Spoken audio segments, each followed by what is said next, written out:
नमस्कार कीजिए।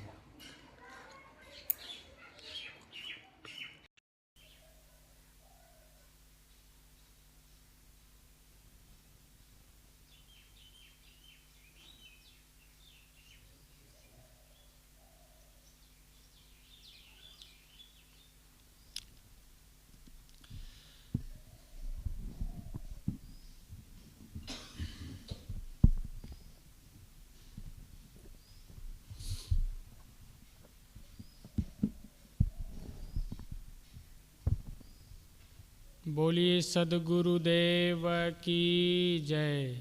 सदगुरु कबीर साहिब की जय।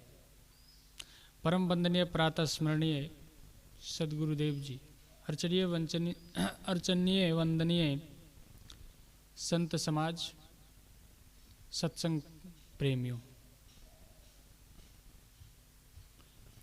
हम लोग कल श्रवण कर रहे थे कि साधु होना चाहिए, लेकिन आज हम प्रातःकालीन सत्संग में श्रवण करते हैं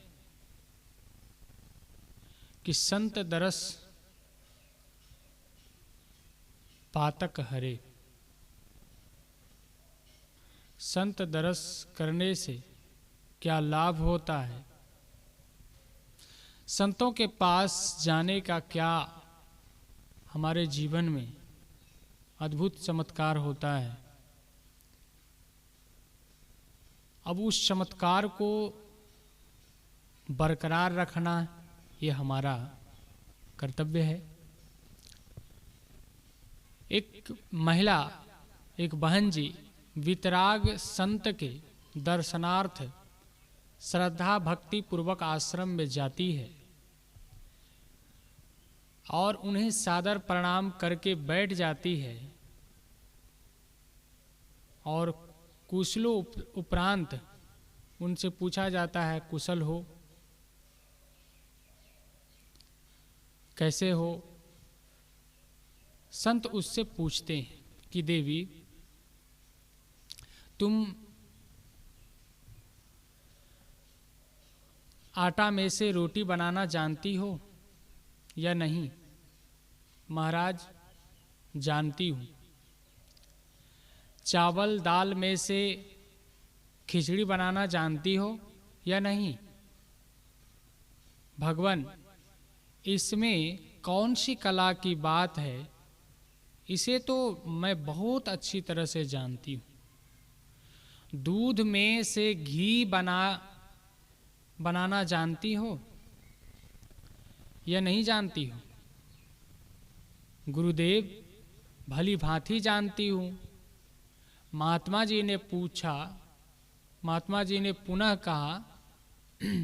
पूछा कि देवी, तुम दुख में से सुख बनाना जानती हो? कहा कि आटा में से रोटी बनाना जानती हो? तो कहा जी। कहा चावल दाल में से खिचड़ी बनाना जानती हो? तो कहा जी। और कहा कि दूध में से घी बनाना जानती हो? तो कहा जी गुरुदेव, भली भांति जानती हूँ। तो महात्मा जी ने पुनः पूछा कि देवी, तुम दुख में से सुख बनाना जानती हो या नहीं? भगवान, यह तो मैं नहीं जानती हूँ।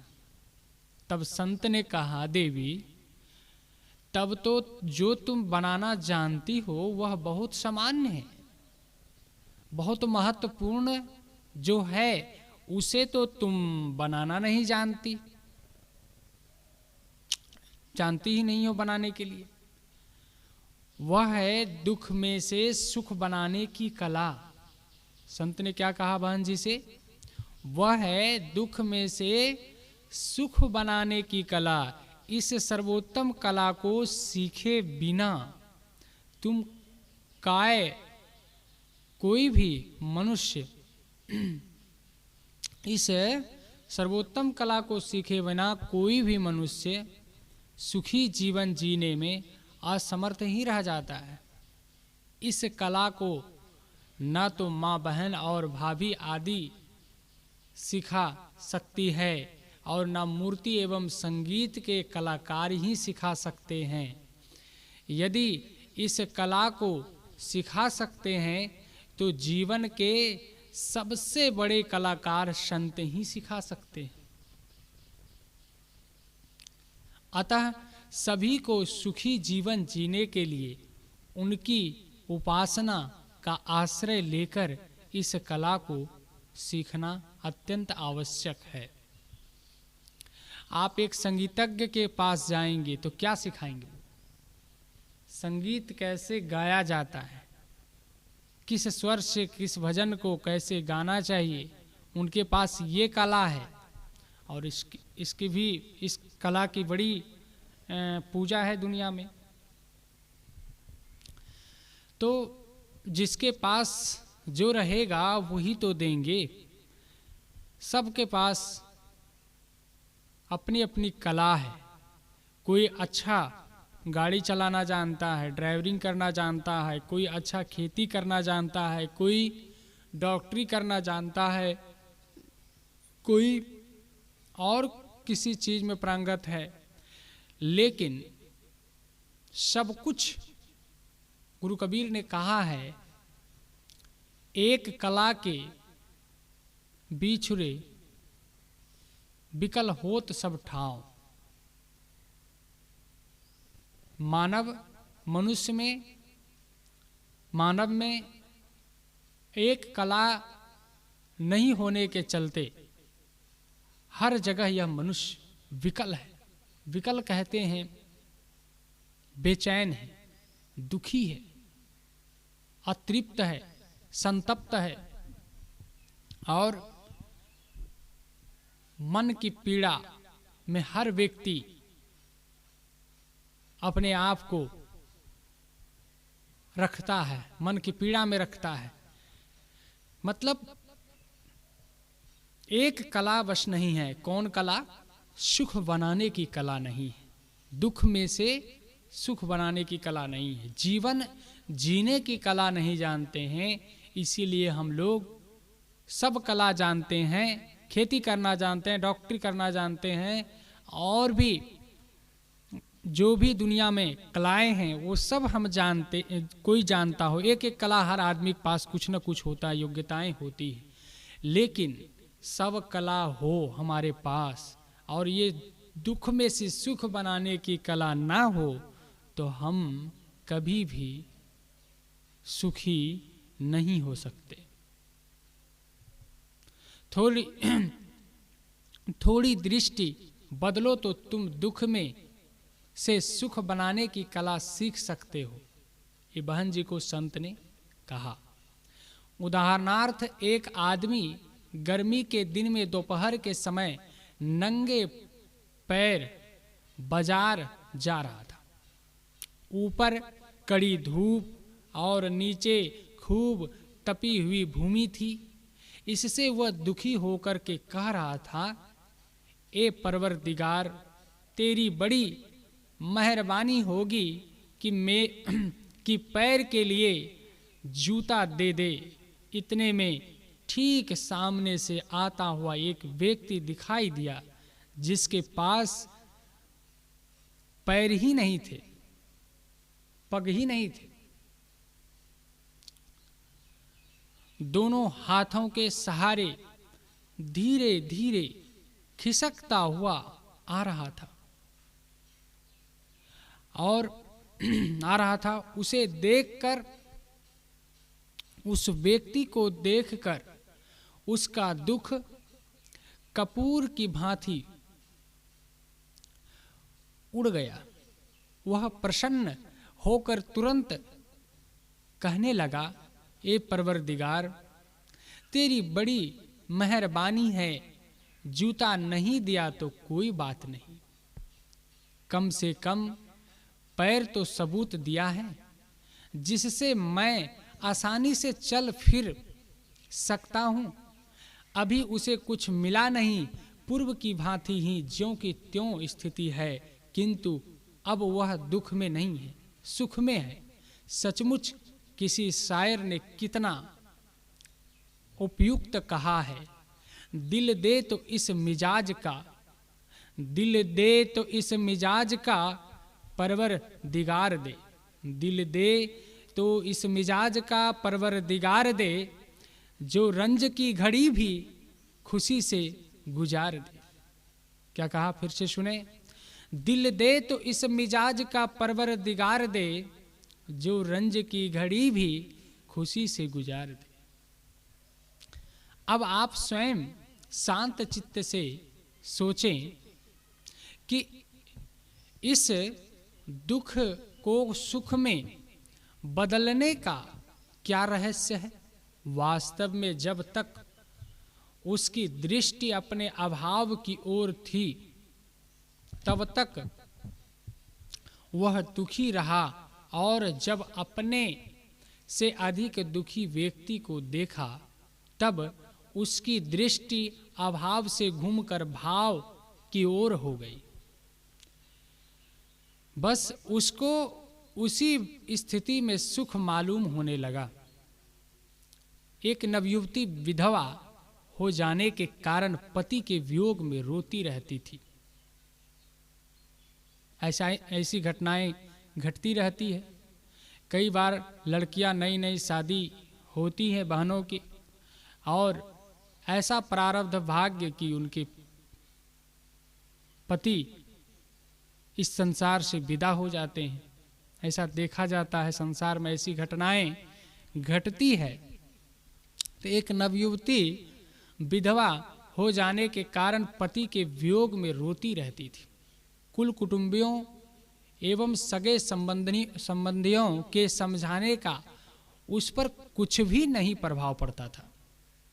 कोई कितनों समझाए कि ये संसार की सच्चाई है, जिनका जितना दिन समय होगा बेटी, समझो उतना ही दिन रहेंगे।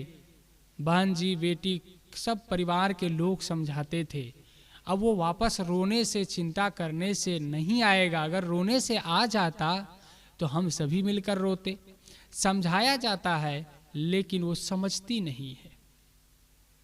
स्वाभाविक है, अब किसी के प्रति मोह है, प्रेम है, मोह कहें या ज्ञानता, बस जो कह लें, मतलब अपना मान बैठे हैं हमने जिसको, तो स्वाभाविक है ऐसी स्थिति आती है। ज्ञान नहीं होने से आएगी ही। तो बहुत समझाने पर भी वो नहीं मानती है। कुल कुटुंबियों, सगे संबंधियों के समझाने पर भी उसके ऊपर कोई प्रभाव नहीं पड़ता है। संयोगवश उसी ग्राम में एक विवेकी संत पधारे। उसी के गांव में, जिस गांव में नवयुवती के पति मर गए थे, शरीरांत हो गया था।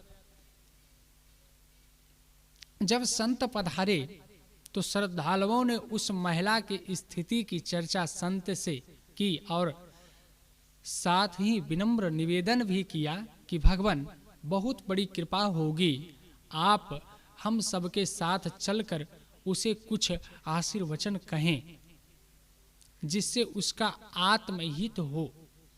महात्मा जी कुछ सोचने के पश्चात स्वीकृति दिए।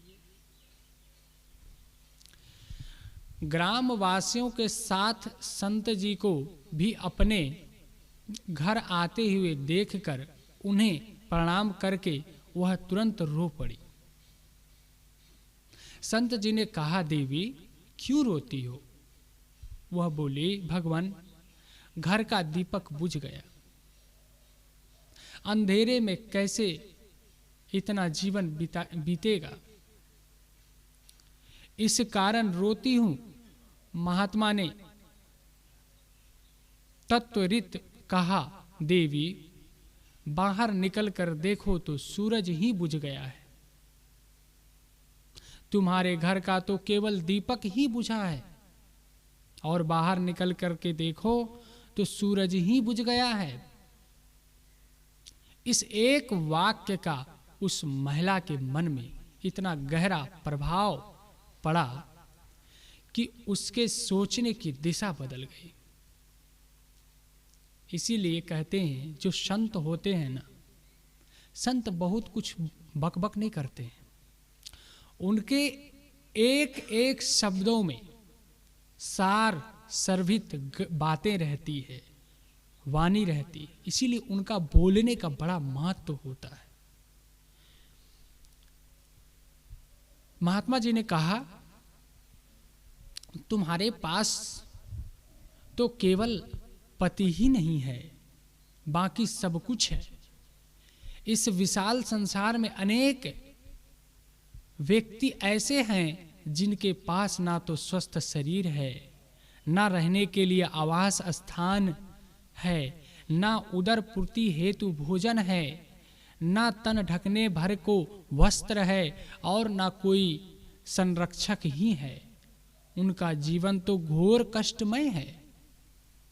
उनकी तुलना में तुम्हारे पास कुछ भी दुख नहीं है बहन। बस इतना सुनते ही उसके जीवन में आश्चर्यजनक परिवर्तन हो गया। उस बहन के जीवन में, जिसके पति नवयुवती बहन जो थी, शादी की हुई एक जो विधवा हो गई पति, तो वो बहन जी आश्चर्यजनक उसके जीवन में परिवर्तन हुआ संतों के इस बात को, ज्ञान को सुन करके। इस उदाहरण में भी जब तक उस महिला के पास, उस बहन जी के पास जो नहीं था, उधर दृष्टि थी और तब तक वह दुखी थी, और जब संत के तुलनात्मक चिंतन से उसकी दृष्टि उधर से घूमकर जो है उसकी ओर हो गई, तब वह सुखी हो गई। इसलिए जो है उधर दृष्टि का होना सुखी होने का उपाय है। जो मेरे पास नहीं है उसके विषय में सोचेंगे यदि हम सच में, तो कभी हम सुखी नहीं होंगे। मेरे पास एक मकान है, मेरे पास एक गाड़ी है, मेरे पास छोटी गाड़ी है, मेरे पास कम सुविधाएं हैं, व्यवस्थाएं हैं, और बहुतों के पास बहुत ज़्यादा है। उसकी व्यवस्था को देख करके हम सोचें, इस दुनिया में एक का पर एक है। वो कहावत है, कोई शेर तो शमशेर। तो इस दुनिया में कमी नहीं है। कोई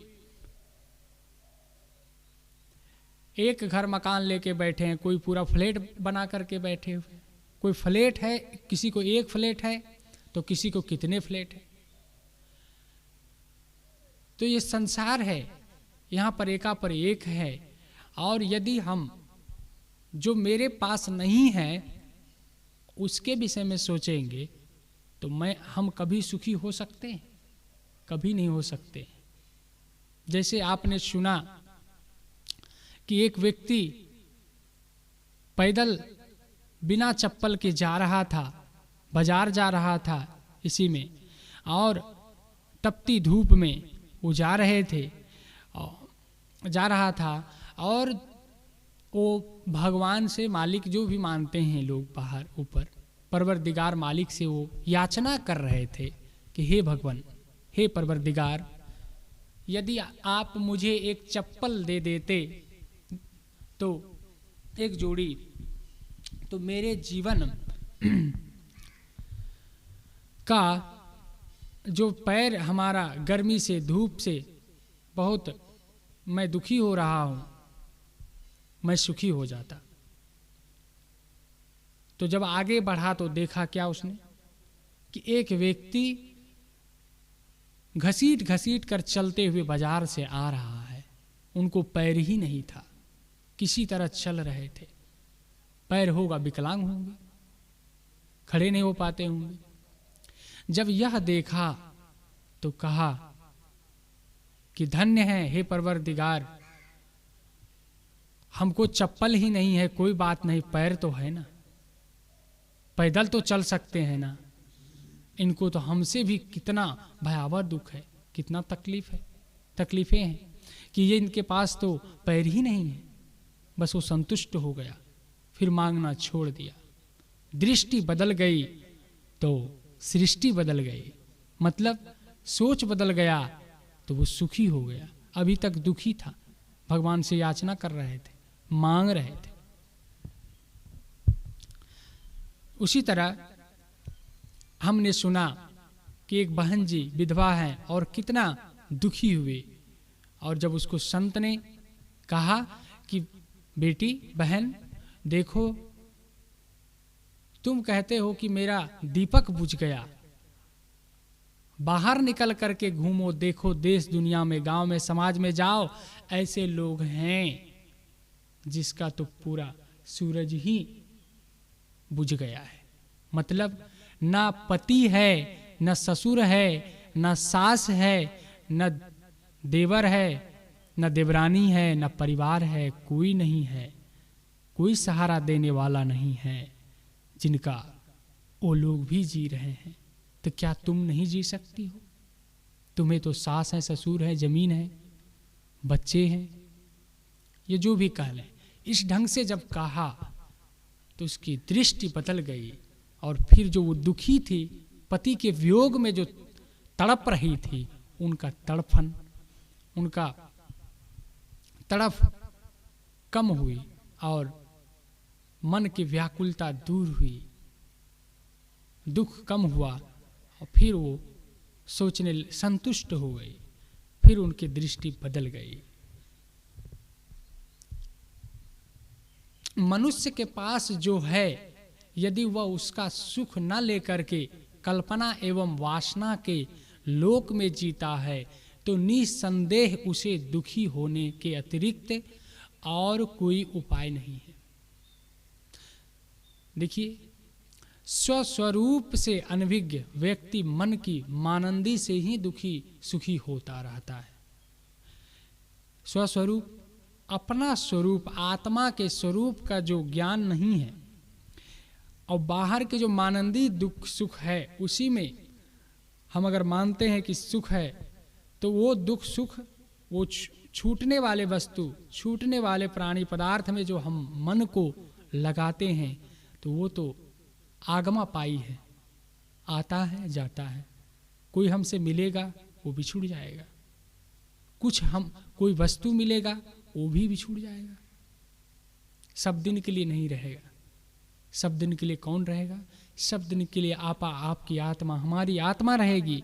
उस आत्मा का भंजन करना चाहिए, उस आत्मा का याद करना चाहिए, अपने आप को याद करना चाहिए, अपने स्वरूप को स्मरण करना चाहिए, और उसका रसास्वादन करना चाहिए।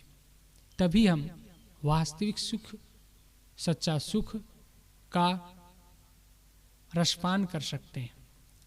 सार मनुष्य के पास जो कुछ है, यदि उसकी दृष्टि उधर होगी तो वह सुखी होगा, और जो कुछ नहीं है यदि उधर दृष्टि होगी तो दुखी होगा। सार बात यह है। इंद्रिय तृप्ति में सुख मानने वाले नर नारी निरंतर दुखी रहते हैं, क्योंकि वे जितना अधिक भोगों को भोगते हैं, उतना अधिक अध्यास पुष्ट होकर वासनाओं की वृद्धि होती जाती है। फिर भी वे सुख विषयों से इंद्रियों की तृप्ति में मानते हैं, पर वास्तव में विषयों से इंद्रियों की तृप्ति होती नहीं है, बल्कि वासनाओं की वृद्धि हो जाने से अतृप्ति की भी वृद्धि हो जाती है। इसलिए उन्हें विषयों से सुख के बदले दुख ही मिलता है। वास्तविक तृप्ति तो विषयों के त्याग से ही होती है। सांसारिक सुख तो क्षणिक है ही, पर इसके साथ साथ अगणित दुखों के भी कारण है। जड़ चेतन का यथार्थ बोध हो जाए तो विषयों से सुख की मान्यता निर्मूल हो जाती है। अज्ञान अवस्था में मनुष्य थोड़े से मजा के लिए, जो कि वास्तव में मजा है भी नहीं, उसी विषयों में आसक्त हो जाता है, और उसके कारण ही उसे सजा, मजा के लिए सजा भोगना पड़ता है। अतः दुख से मुक्त होने के लिए सांसारिक विषयों से मजा लेने के व्याह मोह को अविलंब त्याग देना चाहिए। चेतन स्वयं नित्य तृप्त एवं परम संतुष्ट है। इसलिए मनुष्य जब सुख दुख के दृष्टा साक्षी चेतन को जान लेता है तब उसकी सारी दुख पूर्ण दौड़ समाप्त हो जाती है। परंतु जो उसे विस्मृत कर पर में आसक्त हो जाते हैं वे दुखों से घिर जाते हैं। अतः सुखी होने के लिए आत्म स्वरूप को जानकर आत्म स्वरूपस्थ होने का प्रयत्न करना चाहिए। मनुष्य के सुख की धारणा मान्यता संग साहित्य वातावरण में परिवर्तन होने से बदलती रहती है। तभी तो वह अज्ञान अवस्था में सुख मानकर उनके उपभोग के लिए अहर्निश ललायित एवं आसक्त रहता है। ज्ञानोदय होने जाने पर वस्तु स्थिति का यथार्थ बोध हो जाने से उन्हीं विषयों को दुख रूप जान समझकर सदा के लिए तृणवत त्याग कर परम स्वतंत्र निश्चित अप्रभावित जीवन यापन करता है। आज के प्रसंग में हमने सुना कि विशेष एक संत के पास एक बहन जी जाती है दर्शनार्थ, और दर्शन करने में संत ने पूछा कि बेटी तुम दुख में से चावल में से दाल में से खिचड़ी बनाना जानती हो? उसने कहा जी। और भी कहा सब चीज़ जानती हो, लेकिन दुख में से क्या सुख बनाना जानती हो? तो बहन जी ने कहा भगवान ये तो मैं नहीं जानती। इसी तरह परिवार में समाज में जहाँ रहते हैं उसमें से सिर्फ बुराई ना ढूंढें, उनके अच्छाइयों को देखें। यही है दुख में से सुख बनाना और सुखी जीवन जीने की कला, कि हम उनके अच्छाइयों को देखें। जो नहीं है उसको नहीं देखें कि इनमें ऐसा गुण नहीं है वैसा नहीं है, ठीक है, लेकिन जो है उस चीज़ को देखें। जो मेरे पास है उससे संतुष्ट रहें। ये है सुख बनाने की कला। इतना ही। बोलिए सद्गुरुदेव की जय। वंदे